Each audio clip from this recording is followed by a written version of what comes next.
더마카와 함께 시선 집중의 문을 열겠습니다. 어서 오세요. 네, 안녕하세요. 더마카입니다. 박하림님이 낮에 매미 울음소리 점점 힘 빠지고 밤에 귀뚜라미 소리가 점점 힘이 세지는 것 같습니다. 아, 그런가요, 요즘에? 아, 귀뚜라미 소리가 벌써 들리나요? 제가 좀 둔감해가지고. 그러니까요. 제 입이 둔감하죠. 뭘 또 그렇게 즉각 그렇게 또 바로 받아주고 그래요. 아주 또 팩트 체크는 잘하는 편이어가지고. 음. 네, 그리고 이태백님, JB 관봉건 띠지를 찾아주세요. 오늘 그거 다룹니다. 좀만 기다려 주시고요. 네, 좀만 기다려 보시고요. 예. 아름다운 독도님, 올해 처음 양산을 사야 하나 말아야 하나 고민하다가 얼굴에 기미가 잔뜩 올라오고 나서야 어제 양산을 구매했습니다. 태양을 피하지 않고서는 버티기 힘든 햇살이에요. 라고 보내주셨는데 네. 너무 늦게 사셨다. 어제 사셨다니. 요즘 삭감 모자도 유행한다는 뉴스를 제가 본 거 같아요. 네. 그리고 요즘 양산은 남성들에게도 필수품으로 여겨져가지고 많이 쓰고 다니시거든요. 제 입에 어떻게 좀 하나. 저는 솔직히 양산은 그렇고 삿갓은 용의가 있습니다. 내년에 한번 쓰고 다녀볼까 진짜로. 잘 어울리겠네요. 뭐, 수염이랑 아주. 제 성도 김삿갓이네요. 그러면 진짜로. 네. 아, 네네. 한번 쓰고 다니시면 괜찮을 것 같아요. 많은 분들이 또 알아보시고. 근데 시를 잘 지어야 되는데 그러면 시적 재능이 없어갖고. 네, 시적 재능은 없지만 뉴스를 분석하는 능력은 있잖아요. 한번 가보시죠. 데이비타임즈. 웬일이세요? 네. 저 뭐 또 팩트 체크 잘하니까요. 예. 능력 인정합니다. 예. 데이비타임즈 오늘 주목할 첫 번째 뉴스 어떤 걸까요? 윤석열 전 대통령 취임 전후인 2022년 4월에서 5월 사이에 있었던 일인데요. 당시 대통령 관저, 한남동 관저 얘기하는 겁니다. 이 증축공사를 맡았던 업체가 있었습니다. 종합건설업 면허가 있는 업체였는데 경호처 요청으로 관저 증축공사를 좀 맡아달라고 해서 참여를 했고요. 그래서 도면과 설계 초안 작업까지 마친 상태였는데 2022년 5월 초중순경에 갑자기 경호처 실무자가 이렇게 말하더랍니다. 여사님 업체가 들어오기로 해서 공사를 중단하고 넘겨줘야 한다. 여사님 업체. 네, 그게 어디였느냐? 21g이었다고 합니다. 오호. 그래서 공사 업체가 21g으로 변경이 됐다고 하는데 아예 경호처 실무자까지 그냥 여사님 업체라고 불렀다. 이걸 감사원은 왜 몰랐을까요? 참. 그러니까요. 자, 여기서 뭐 더 설명 안 해도 되는 거죠. 이렇게까지 공공연하게 여사님 업체로 불릴 정도였다면 어땠는지는 뭐 더 설명드릴 필요가 없는 것 같고요. 다음으로 넘어가겠습니다. 김승희 당시 대통령실 의전비서관의 초등학생 자녀가 2023년 7월 10일 후배 학생을 화장실 변기에 앉혀놓고 리코더 등으로 머리를 마구 폭행을 했고 일주일 만에 다시 불러서 주먹으로 눈과 얼굴 등을 때려서 전치구주에 상처를 입히는 학폭 사건이 발생했었습니다. 그때 저희도 자세히 전해드린 바가 있었습니다. 그랬습니다. 그리고 나서 용산에서 벌어진 일을 어제 MBC 뉴스데스크가 보도를 했는데요. 들어보시죠. 학교는 두 번째 폭행이 이뤄진 이틀 뒤인 7월 19일 긴급 조치로 김 전 비서관 자녀에게 출석 정지 처분을 내렸습니다. 이날 김 전 비서관의 아내가 돌연 자신의 메신저 프로필 사진을 바꿨습니다. 같은 달 리투아니아 순방에서 찍힌 남편 김 전 비서관이 윤석열 전 대통령과 함께 있는 모습이었습니다. 그런데 바로 다음 날인 7월 20일 김건희 씨가 전화기를 들었습니다. 오후 4시 17분 장상윤 당시 교육부 차관에게 전화를 건 겁니다. 통화는 8분 48초 동안 이어졌습니다. 결국 피해 아동 가족이 요구했던 강제 전학 처분은 이뤄지지 않았고 학폭심의위는 가해 학생에게 출석 정지 12일 처분을 내리는 데 그쳤습니다. 이 학폭심의위를 앞둔 시점엔 김건희 씨와 김 전 비서관의 통화도 늘어났습니다. 두 사람은 2023년 7월부터 9월까지 모두 13차례 통화를 했는데 9번의 통화가 학폭위 직전 한 달 사이에 집중돼 있었습니다. 통화 시간을 합치면 30분 가까이 됩니다. 장 전 차관은 학폭심의위 약 2달 뒤 대통령실 사회수석으로 자리를 옮겼습니다. 네, 굳이 풀이하고 설명할 필요 없겠죠. 그런 거 아니겠습니까? 네, 사족인 것 같습니다. 이 말만 하겠습니다. 김건희 씨는 아무것도 아닌 사람이 맞았습니다. 특정 직책에 갇혀 있는 사람이 아니라 아무것도 아닌 그래서 아무 제한도 없었던, 그래서 아무 것이나 할 수 있었던 사람이다. 이렇게 정리를 하겠습니다. 아무 것이나 할 수 있는 사람이었다. 네. 이렇게 지금 제이비는 정리를 해주셨는데 짱구님은 이렇게 정리를 하셨습니다. 무슨 피라미드도 아니고 모든 일의 꼭지점이 김건희다. 임금님교의 캔디님 끼지 않은 곳을 찾는 게 빠를 것 같다. 문봉철님 한숨만 나옵니다. 대한민국 정치가 여사 정치로 후퇴했네요. 김창면님 그 권력이 아이들한테까지 미치다니. 이런 약간 전 사실 이 뉴스 어제 보면서 좀 충격적이었거든요. 저희가 사실 이때 이 소식을 전해드렸지만 뭔가 심증은 있지만 딱 뚜렷한 물증이 없었잖아요. 네. 그게 나온 뉴스여서 좀 소름이 돋았었는데 김건희 씨 관련 뉴스가 더 있죠? 이번에는 검찰총장 부인이던 2019년 9월 17일로 가보겠습니다. 극우 유튜버에게 페이스북 메시지를 보내서 통화를 요청을 했다고 합니다. 그렇게 통화가 이루어졌는데 김건희 씨가 문재인 대통령이 우리에게 왜 이러냐? 조국이 도대체 뭐길래? 라고 말을 했다고 합니다. 애초 수사는 문재인 대통령 묵인하에 시작됐다면서 억울해했다라는 겁니다. 이 유튜버는 김건희 씨 소개로 윤석열 전 대통령과도 연결이 되는데 윤석열 전 대통령이 국민의힘 입당 후에 이번 대선은 시진핑과 나의 대선이다. 이런 말도 했다라고 증언을 하기도 했습니다. 네, 참 이것도 말이 되는 건가요? 오히려 조국 전 대표가 윤석열 전 대통령에게 우리에게 왜 이러냐라고 말하는 게 맞는 것 아니냐라는 반문을 던지고 싶은데 이건 그냥 접어두고요. 이 점을 봅시다. 검찰총장 부인이던 시절이라는 점을 저는 주목을 했는데요. 한번 돌아봅시다. 요즘 하루가 멀다고 쏟아지고 있는 의혹의 대부분은 대통령 부인이던 시절에 있었던 일입니다. 그렇죠? 그럼 검찰총장 부인이던 시절은 어땠을까? 라는 궁금증을 한 번쯤 가져볼 수 있는 거 아니겠습니까? 제가 왜 이런 궁금증을 던지느냐? 전 국민의 감시권에 놓이는 대통령 부인 시절에도 그 많은 일을 벌였는데 상대적으로 감시망이 엉성한 검찰총장 부인 시절에는 도대체 그러면 어땠을까가 저는 정말 궁금하기 때문에 이런 말씀을 드리는 겁니다. 채널A의 검언유착 사건과 고발 사주로 이어지는 과정에서 당시 한동훈 검사와 수백 차례 카톡 대화가 오갔다라는 사실도 공개가 된 바가 있었습니다. 그렇죠. 그렇죠? 근데 지금까지 알려진 거는 뭐 그 카톡 대화 내용은 전혀 알려진 바가 없고요. 아무튼 알려진 게 거의 없습니다. 검찰총장 부인이던 시절에 무슨 일을 했는지 이것도 궁금하지 않습니까? 그때는 정말 조용했었을까요? 조용히 내조만 하고 있었을까요? 이게 궁금해서 한번 던지는 궁금증이고요. 그리고 윤석열 전 대통령이 극우 유튜버에게 했다는 시진핑과의 나의 대선. 이게 무슨 의미예요? 이 말은 결국은 내란 이후에 주장했던 중국 배우의 부정선거. 이 망상을 그때부터 품고 있었다. 이렇게 해석을 해야 되는 얘기 아닙니까? 그렇군요. 네. 엄마 식혜 최고님 기승전 김건희라고 좀 꼬집어 주셨고 네. 어찌합니까님은 검찰총장 부인 때면 더 아무것도 아닌 사람 아니었나요? 권강윤님 서울중앙지검장 시절에도 뭐가 있을 것 같습니다. 그때도 파봐야 합니다.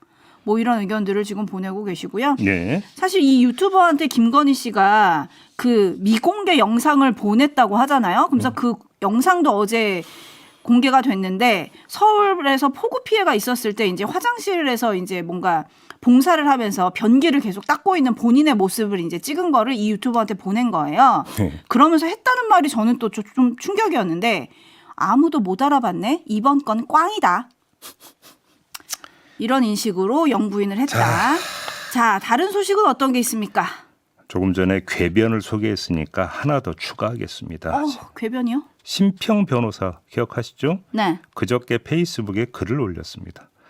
윤석열 전 대통령 수용 환경이 안중근 의사보다 못하다라는 내용의 글이었습니다.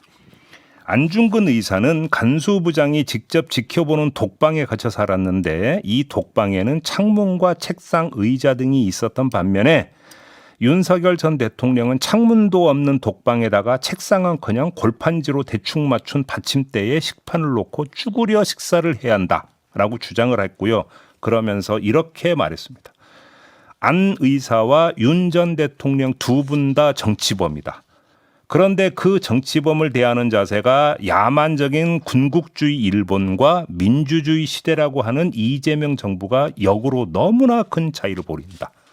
이렇게 주장을 했다라는 건데요. 아, 데이지님이 계속 궤변을 들으니 귀가 아파요라고 보내주셨는데 같은 마음이고요. 이거 뭐 분석해야 됩니까? 두 가지만 환기시키겠습니다. 첫째, 독방에 갇힌 박근혜 전 대통령이 허리가 아프다면서 책걸상을 요구했을 때 윤석열 전 대통령이 어떻게 했는지를 돌아보라라는 말씀만 하나 드리고 싶고요. 두 번째, 어제 전현희 민주당 의원이 뭐라고 했습니까? 밤 9시 45분까지 에어컨 빵빵하게 나오는 곳에서 접견을 했다고 하지 않았습니까? 자, 그러면 이건 어떻게 그러면 받아들이냐? 되물어보고 싶은데요. 하지만 이런 세세한 반복보다 우선해야 할 게 있습니다. 비교할 걸 좀 비교해라. 이 말씀을 안 드릴 수가 없는데 똑같은 정치범이라고요? 아니 어떻게 나라를 되찾기 위해서 순국한 의사와 내란 피의자를 어떻게 같은 반열에 놓고 비교를 할 수가 있는 겁니까? 이건 안중근 의사에 대한 모욕 아닙니까? 네? 그러니까요. 두말하면 잔소리고요. 유령 코나님이 시선 집중 끊어야겠네요. 아침마다 고구마 물 없이 100개씩 먹는 느낌입니다. 네. 라고 해주셨는데 죄송합니다. 그래도 이 뉴스는 듣고 가셔야 됩니다. 여러분들이 기다리시던 관봉권 관련한 소식이 준비되어 있습니다. 서울 남부지검이 지난해 12월에 건진법사 전성배 씨의 은신처를 압수수색하는 과정에서 1억 6,500만 원어치의 현금 다발을 발견을 했고 이 가운데 5천만 원어치 신권은 한국은행이 밀봉한 관봉권이었다라는 겁니다. 이건 이미 알려진 사실입니다. 그런데 돈 출처 추적의 단서가 되는 관봉권의 띠지와 스티커 등을 조사 과정에서 분실했다라는 겁니다. 더 문제는 분실 사실을 4월에야 인지를 했고 경위 파악과 책임 소재를 가리기 위한 감찰도 하지를 않았다라는 겁니다. 이 사실이 알려지자 정성호 법무장관이 어제 매우 엄중한 사안이라고 규정을 하면서 감찰 등 필요한 모든 조치를 취하라 이렇게 지시를 내렸습니다. 네, 뭐 대검찰청에 당시에 보고도 됐지만 역시 감찰은 없었던 것으로 전해지고 있어요. 네. 그래서 물프레님이 이건 검찰의 잃어버릴 결심 아닌가요? 라고 해주셨는데 네. 어떤 점을 좀 짚어볼까요? 가장 먼저 짚어야 할 점은 감찰을 하지 않은 점입니다.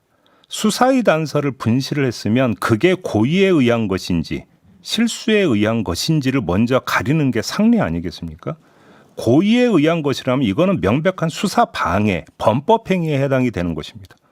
따라서 감찰을 했어야 되는데 이걸 하지 않았다는 거 아닙니까? 도대체 왜 안 했느냐?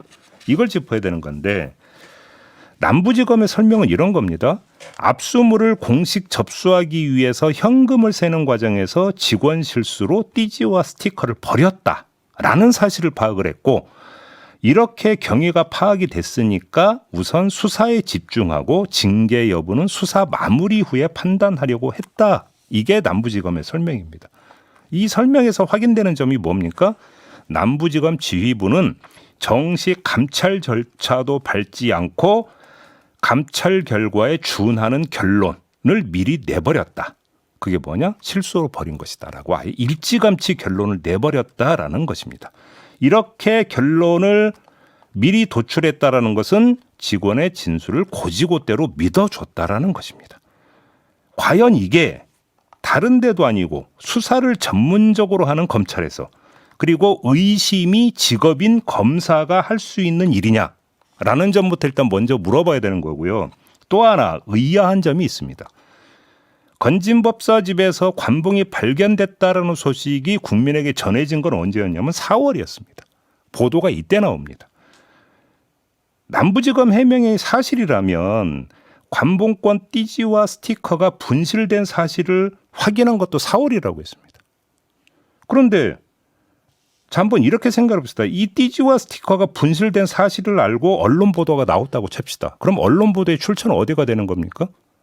남부지검 안에서 그 누군가가 알려줬기 때문에 언론 보도가 됐던 거 아니겠습니까? 관봉권을 확보를 했다라는 사실을. 그렇겠죠. 근데 만약에 띠지와 스티커가 분실된 사실을 확인한 다음에 그걸 언론에 알려줬다? 그럼 이 시츄에이션은 도대체 무슨 시츄에이션이 되는 겁니까? 이해가 되십니까? 오히려 숨겨야 되는 거 아닙니까?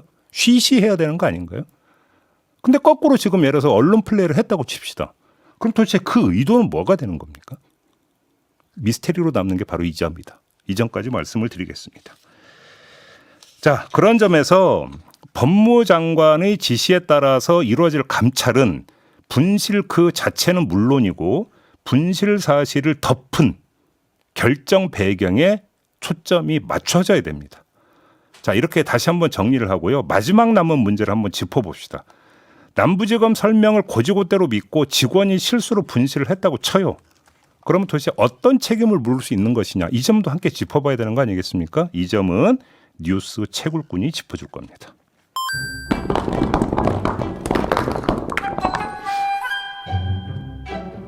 네, 안녕하세요. 뉴스 채굴꾼 김현욱 작가입니다. 네네. 네, 먼저 보도에 나온 이 경력이 짧은 직원이 누군지부터 살펴봐야 될 것 같은데요. 네. 일단은 뭐 검사보다는 검찰 수사관이나 아니면은 실무관으로 봐야 될 것 같아요. 네. 이 전직 검사장 출신 인사에게 물어보니까 압수물은 통상 검사가 직접 관리하지는 않는다고 하고요. 그렇기 때문에 압수한 현금 역시 검사가 직접 세는 일은 거의 없다고 합니다. 네, 뭐 검사가 저기 시간 내 가지고 손가락에 침 묻혀가면서 지폐를 세지는 않겠죠. 그렇죠. 네. 자, 해당 직원에게 책임을 묻는 건 뭐 당연하겠고 그러면. 근데 그렇다고 해서 검사의 지휘 책임이 면해지는 건 아니지 않습니까? 네, 그 전직 검사장 출신 인사 역시 그 검사가 책임져야 한다는 게 당연하다 이런 입장이었는데요. 네. 저희 찾아보니까 검사의 직무를 규정한 검찰청법 제4조 2항에는 네. 범죄 수사에 관한 특별사법 경찰 관리를 지휘, 감독할 감독의 이행을 명시하고 있고요. 검사의 직무로. 네. 예, 예. 또한 이제 검찰 압수물 사무 규칙이라는 게 있는데 이걸 보면은 현금과 같은 특수 압수물을 관리하는 데 있어 담당 직원은 검사로부터 원형 보존의 필요 유무에 관한 지휘를 받아야 된다. 이렇게 돼 있더라고요. 역시 그러면 최종 책임은 검사가 져야 된다. 그렇죠. 이런 이야기가 되는 거고. 아무튼 이런 비슷한 일이 있었던 걸로 알고 있는데 그러면 그 뒤에 징계나 처벌은 어떻게 됐었습니까? 네, 두 가지 유형을 나눠서 좀 살펴봤거든요. 네. 단순 분실, 그러니까 이제 그 증거 물품의 단순 분실, 그리고 위조한 유형을 살펴봤는데 분실을 해서 위조를 한. 네. 먼저 이제 증거 물품을 위조한 사례의 경우 네. 이 많은 분들이 아실 텐데 유우성 씨 간첩 조작 사건. 네. 네, 당시 그 유 씨의 출입경 기록을 조작했던 담당 검사 이시원 전 공직기강 비서관이죠. 네. 검사. 네, 이 검사죠. 검사가 정직 1개월 징계를 받은 적이 있었고요. 네. 민원인이 낸 고소장을 잃어버리자 이를 위조한 뒤에 검찰 수사관 명의로 허위 수사 보고서를 썼던 검사가 있더라고요. 이게 아마 이문정 검사가 이 문제를 제기를 했던 걸로 제가 기억하는데 네네. 맞죠. 공수처가 그래서 첫 이에 대한 수사를 진행한 적이 있었는데 네. 이 해당 전직 검사는 징역 6개월의 선고를 유예받은 적이 있더라고요. 선고 유예 판결이 나왔다. 네, 집유보다 좀 더 낮은 처벌이죠. 그렇죠. 네. 그리고요. 이번에는 단순 분실의 경우를 좀 살펴보니까 검찰보다는 경찰들의 사례가 좀 두드러졌어요. 네. 네, 지난 2014년 교통사고를 입증할 블랙박스 영상 자료를 분실한 경찰이 국민권익위원회로부터 시정 권고 처분을 받은 적이 있었고 네. 같은 해 충북경찰에서는 수사 후에 반환해야 할 벌꿀과 홍삼 등의 압수물품을 소유자의 동의 없이 무단으로 폐기해서 감찰까지 진행이 됐는데 폐기를 어디로 했을까요? 그러게요.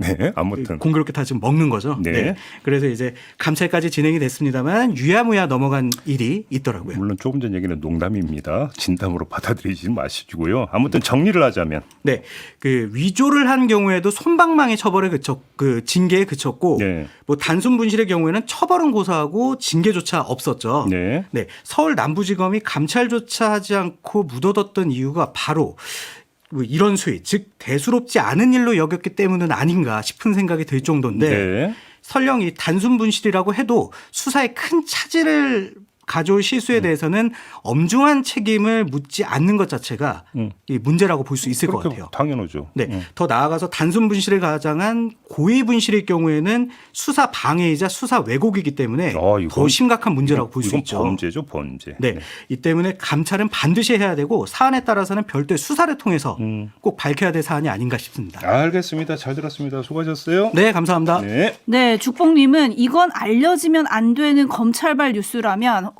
검찰발 돈이라면 혹시 검찰 특활비 아닐까요? 라고 약간 의심의 눈초리 네. 보내주셨고, 갈까마귀님은 분실한 게 아니라 증거인멸 아닙니까? 그다음에 맘다니 홀릭님, 검찰은 보안 수사권 꿈도 꾸지 마세요. 검찰 스스로 검찰 개혁의 필요성에 활용 점정.